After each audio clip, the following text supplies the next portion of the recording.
بسم الله الرحمن الرحيم. يا حبيب الله، صلت عليك ملائك الرحمن وسرى الضياء بسائر الأكوان لما طلعت على الوجود مزودا بحمى الإله وراية القرآن، بحمى الإله وراية القرآن.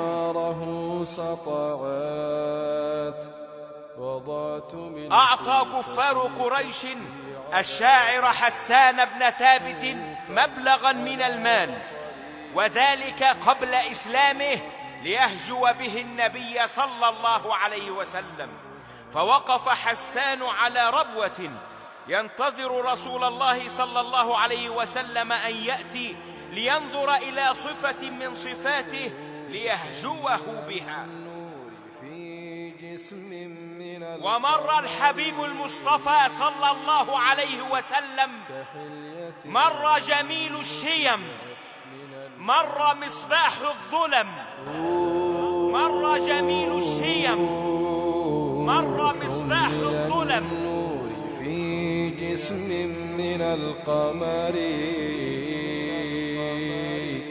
كحلية نسجت من الأنجم الزهري.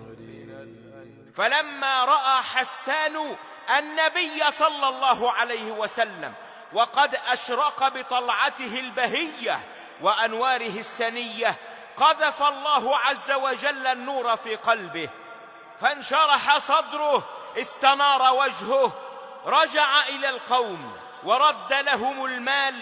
قال: هذه أموالكم ليس لي فيها حاجة، أما هذا الذي أردتم أن أهجوه، اللهم إني أشهدك أني أشهد أنه رسول الله. قالوا: ماذا دهاك؟ ما لهذا أرسلناك؟ فأجابهم بقوله: لما رأيت أنواره سطعت، وضعت من خيفتي كفي على بصري، خوفا على بصري من حسن صورته، فلست أنظره إلا على قدري،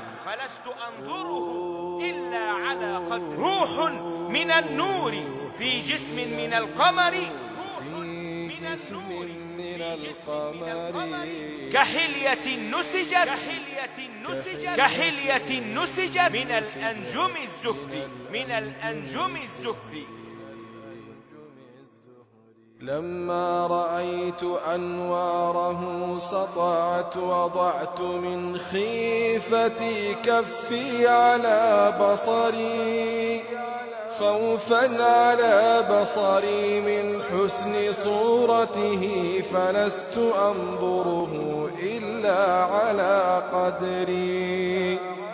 روح من النور في جسم من القمر